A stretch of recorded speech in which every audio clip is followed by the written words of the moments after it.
तो बेटा आज हम लोग पढ़ने जा रहे हैं, नेक्स्ट हेडिंग डालेंगे पावर। पावर। तो पावर होता क्या है, सबसे पहले सभी बच्चे इस चीज के बारे में जान लीजिए कि पावर क्या है। तो पावर का मतलब होता है the rate of doing work. The rate of doing work. The rate of doing work. ठीक है। किसी भी कार्य को करने में, मतलब रेट ऑफ डूइंग वर्क, किसी कार्य को कितनी स्पीड से कर रहे हैं वो डिपेंड करता है हमारी पावर पर। अब जैसे मैंने कहा, एक 50 किलो का बोरा है, उसको गेहूं का, उसको तुम्हें सब्जी मंडी से उठा के अपने घर लाना है। तो हम कहेंगे कितने समय में ले आओगे। तो तुम क्या कहोगे, तुम कहोगे भैया हमको 1 घंटा लग जाएगा। अगला कहेगा हमको 2 घंटे लगेंगे। अगला कहेगा यार हम आधे घंटे में ले आएंगे। एक कहेगा भाई हम 15 मिनट में पहुंचा देंगे। तो बताओ सबसे ज्यादा पावर किसकी है? 15 मिनट वाले के। सबसे पावर कम किसकी? समझ गए पावर क्या है? The rate of doing work. कितने दर से, कितनी तेजी से कोई काम कर रहा है, उसे क्या, वो किस पे डिपेंड करता है? पावर पे। समझ में आई बात? पावर क्या होता है? The rate of doing work. Power is defined as the rate of doing work. The rate of doing work, उसे क्या बोलेंगे? कितने बच्चों को पावर समझ में आ गया? ठीक है। मैं फिर से एक बार पूछता हूं। मान लो मैंने तुम्हें कहा कि ये कमरा पूरा क्लीन करना है। ठीक है।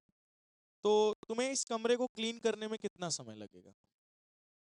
10 मिनट। ये कह रहे हैं 5 मिनट, वो कह रहे हैं 2 मिनट। ये ऋतिक रोशन के चचेरे भाई यही क्रिस बन गए 2 सेकंड में करिए। क्या? तो चलो इन कहीं 2 सेकंड में और कहीं 5 मिनट में, तुम 2 मिनट, 20 मिनट, 10 मिनट, चलो 4 मिनट। तो वो 2 सेकंड में माने पावर इनके पास ज्यादा है, इधर साफ हो हुआ। ठीक है। वही तुम कितना बोले रहे? 2 मिनट। ये बस मैगी लाके पकाइए साफ हो जाइए। इनके पास इससे इससे कम पावर इनकी है, इससे ज्यादा कम उनकी पावर है। जो 20 मिनट में करेगा उसकी सबसे कम पावर है। तो मतलब पावर का मतलब क्या समझ में आ रहा? The rate of doing work in per unit time. Per unit time का मतलब क्या है? हाँ, वर्क डन अपॉन टाइम। तो वर्क डन की यूनिट क्या होती है? जूल। और टाइम की यूनिट क्या होती है? सेकेंड। तो जूल पर सेकेंड को हम लोग क्या लिखते हैं, जो कि हम लोग की घर में लगती है? वॉट। तो पावर की एसआई यूनिट क्या हो गई? वॉट। क्या हो गई? वॉट। तो पावर का फॉर्मूला क्या है? Work done per unit time, the rate of doing work. तो पावर कौन सी क्वांटिटी है? स्केलर क्वांटिटी है। पावर कौन सी क्वांटिटी है? क्योंकि इसमें डायरेक्शन नहीं होती। स्केलर में क्या होता है, वेक्टर में क्या होता है, मैं अभी आपको बताता हूं। जैसे मैंने बोला कि ये किसी का सर है और यहां पे एक जुआ रखी है। ठीक है। अब इस जुए का कहा चल। अब जुआ इधर भी जा सकती है, इधर भी जा सकती है, इधर भी जा सकती है। डायरेक्शन कोई कंफर्म नहीं है। डायरेक्शन कोई कंफर्म। लेकिन मैंने कहा जुआ जा रही है 20 की रफ्तार से, 20 मीटर पर सेकंड की रफ्तार से, बहुत तेजी से। Sir sir sir sir sir sir sir sir sir sir sir sir sir sir sir.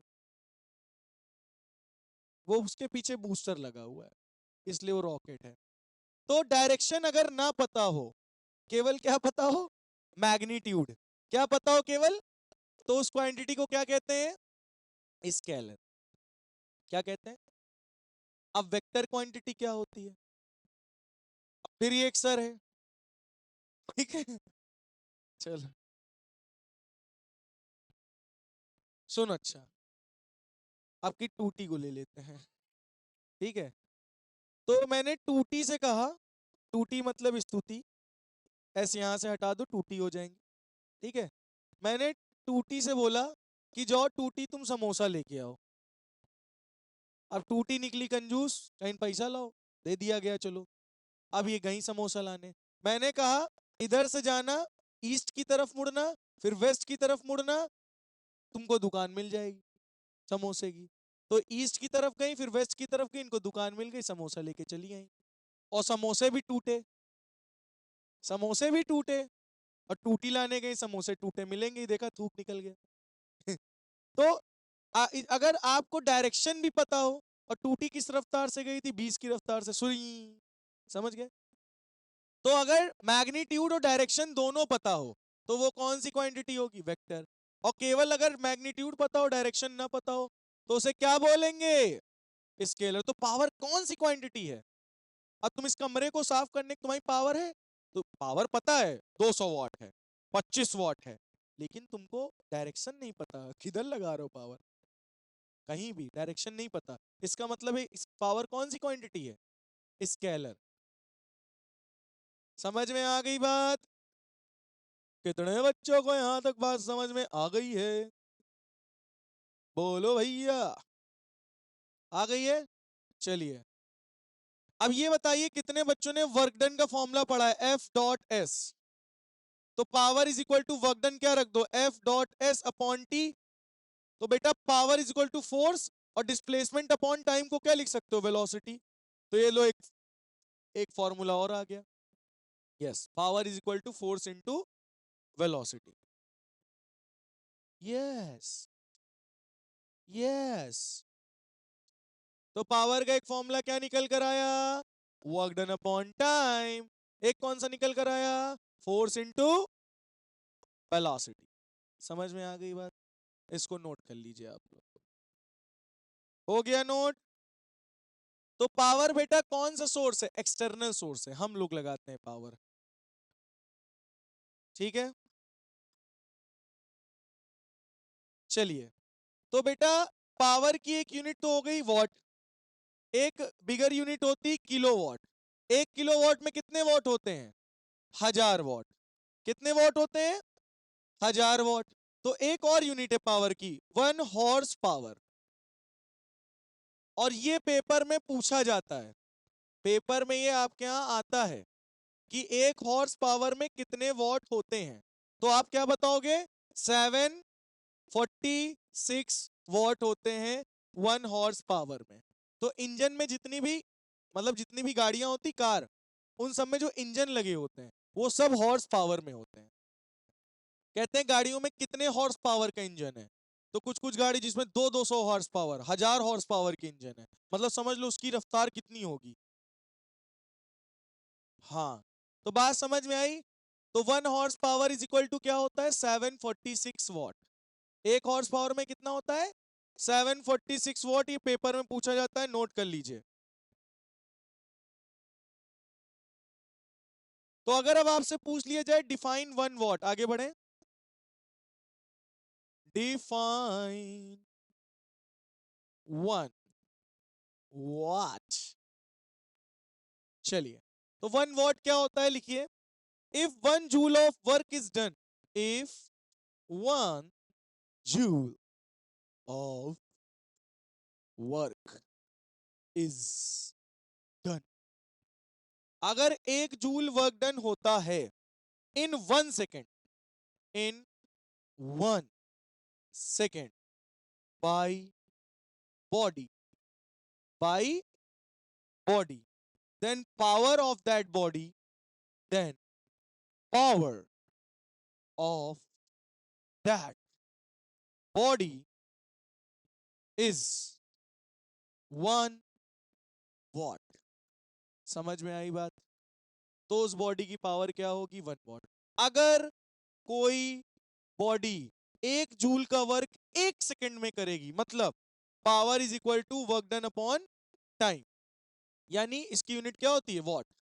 What is equal to 1 joule is work done in 1 second is known as 1 watt. कितने बच्चों को ये बात समझ में आई। 1 जूल, अगर कोई बॉडी 1 जूल वर्क कर रही 1 सेकेंड में, तो उस बॉडी की पावर कितनी होगी, 1 वॉट।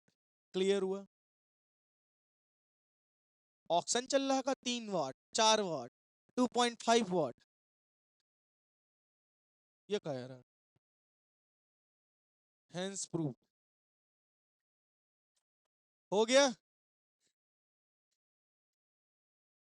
चलो, अगर आपसे पूछे 1 किलोवाट में कितने पार्ट होते हैं, 1 किलोवाट में कितने वॉट होते हैं, 10⁻³ वॉट होते हैं। अगर मैं पूछूं 1 मेगावाट में कितने वॉट होते हैं, 10⁻6 वॉट होते हैं। बोलो ये बात भी कितने बच्चों को आ गई समझ में? क्लियर हो गया सभी बच्चों को? तो अगर मैं कहूं एक टीवी है, वो टीवी जो है 100 वॉट की है, कितने वॉट की? तो इसका मतलब क्या आप समझोगे? बताओ, इससे आप क्या समझ रहे हो? इसका मतलब ये है कि वो टीवी जो है वो 100 जूल एनर्जी 1 सेकंड में कंज्यूम कर रही है। अगर कोई टीवी 100 वॉट की है तो इसका मतलब क्या है कि वो 100 जूल एनर्जी हर सेकंड कंज्यूम कर रही है। 100 जूल एनर्जी हर सेकंड वो क्या कर रही है? कंज्यूम कर रही है। जैसे 50 वॉट का बल्ब है, तो ये हर सेकंड 50 जूल की एनर्जी क्या कर रहा है? कंज्यूम कर रहा है। तो 45 जूल हर सेकंड कंज्यूम करेगा। कॉमन सेंस की बात है। बात समझ में आ गई? क्लियर हो गया? अब जैसे मैंने बोला, 1 मिनट आ रहा हूं तेरे पास। हाँ, तो जैसे कि हम लोग ले लेते हैं क्या,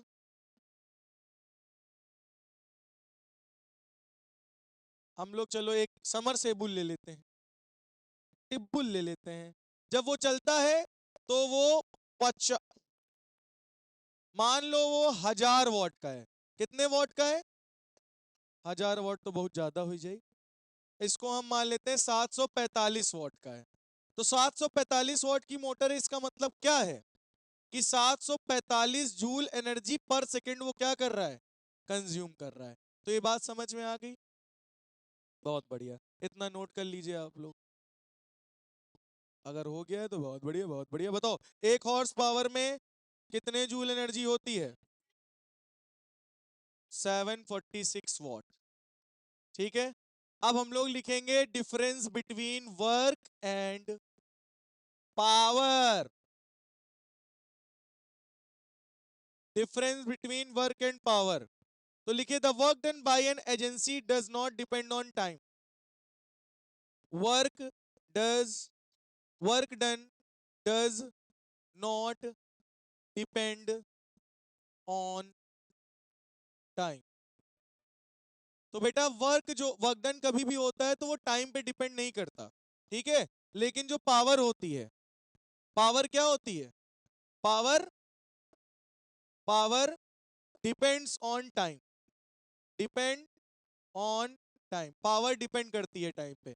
जो कम समय में ज्यादा काम करेगा उसकी पावर ज्यादा है, जो ज्यादा समय में कम काम करेगा उसकी पावर कम होगी। जो कम समय में ज्यादा काम करेगा उसकी पावर ज्यादा होगी, जो ज्यादा समय में कम काम करेगा उसकी पावर कम होगी। यूनिट क्या होती है? जूल। यूनिट क्या होती है? पावर की यूनिट क्या होती है? वॉट। ये कौन है? क्या होती है? वॉट। नेक्स्ट है वर्क डन, कौन सी क्वांटिटी है? स्केलर। पावर भी कौन सी क्वांटिटी है? स्केलर। दैट्स इट, नोट कर लो। हम लोग बेटा देखने जा रहे हैं कॉमर्शियल यूनिट। किसकी? पावर की। पावर की कौन सी यूनिट? पावर की कॉमर्शियल यूनिट। ठीक ठीक ठीक ठीक ठीक ठीक ठीक। अब देखो, हम लोग पावर की कौन सी मतलब सॉरी क्या पढ़ने आए? Commercial unit. लिखिए next heading, commercial unit of power. अच्छा ये बताओ, अपने घरों में जो बिजली यूज होती है, तो जब बिजली बिल आता है तो कह के नहीं जाता कि कितनी यूनिट बिजली यूज हुई? तो मम्मी लोग बताती है 300 यूनिट हुई। ए चलो, तो 300 यूनिट बिजली यूज हुई, 200 यूनिट हुई, है ना? तो जो यूनिट कहते हैं, जैसे मैंने कहा 200 यूनिट बिजली यूज हुई, तो यूनिट का मतलब क्या है? इस यूनिट का मतलब है किलो वॉट आवर। जैसे 1 यूनिट बोला, तो 1 यूनिट का मतलब क्या है? 1 किलो वॉट आवर। 1 यूनिट को ये भी कहते हैं, और इसी को हम लोग 1 वॉट भी कहते हैं। बोर्ड ऑफ ट्रेड यूनिट, तो हम लोग यूनिट के नाम से भी जानते हैं, किलोवाट आवर के नाम से भी जानते हैं, और वॉट के नाम से भी जानते हैं। तो मैं आपसे ये प्रश्न पूछना चाहूंगा कि एक यूनिट में कितनी बिजली खर्चा होती है? चलिए निकाल लेते हैं। तो 1 किलोवाट आवर, ध्यान से सुनिएगा, ये रिलेशन बहुत इंपॉर्टेंट है, क्लास 10th तक पूछा जाएगा आपको, 9th में भी आता है। सुनो, 1 किलोवाट में कितने वॉट? 1000 वॉट। ठीक है। 1 घंटे में कितने मिनट? 60। 1 मिनट में कितने सेकेंड? 60। 6 6 जा 36 इंटू 10 की पावर 1 2 3 4 5 5। तो पॉइंट इधर बढ़ाओगे, इसको 36.0 लिख सकते हो ना, तो 3.6 इंटू 10 की पावर 6 जूल। तो 1 किलोवाट आवर में कितनी जूल एनर्जी होती है? 3.6 इंटू 10 की पावर 6 जूल एनर्जी कंज्यूम होती है। समझ में आ गया? तो अगर आप 200 यूनिट यूज करोगे तो 200 से इसको मल्टीप्लाई कर दो, और एनर्जी कंजप्शन ज्यादा होगा। तो कहने का मतलब क्या समझ में आया? जितना ज्यादा हम लोग यूनिट यूज करेंगे उतनी ज्यादा एनर्जी कंजप्शन हो। तो 1 किलोवाट आवर का ये रिलेशन बेटा मोस्ट मोस्ट वाला इंपॉर्टेंट है, और पेपर में आपके लिख के ले लो, आएगा कंफर्म 100%। ठीक है, आएगा। तो कितने बच्चों को यहां तक की कहानी समझ में आ गई है? आई है कहानी समझ में? नहीं? तो बेटा आपका ये चैप्टर होता है समाप्त। अब हम लोग कल इस चैप्टर के कुछ न्यूमेरिकल्स और बचे हैं, वो लगाएंगे। देन चैप्टर चैप्टर थ्योरी तो आपका पूरा पार्ट हो गया खत्म आज। तो वर्क एनर्जी पावर, अब बताओ कितने बच्चों को समझ में आ गया? मैंने एकदम डिटेल्ड में हर एक चीज आपको बता दी है। चलिए तो हम लोग आगे बढ़ते हैं, फिर कल मिलेंगे।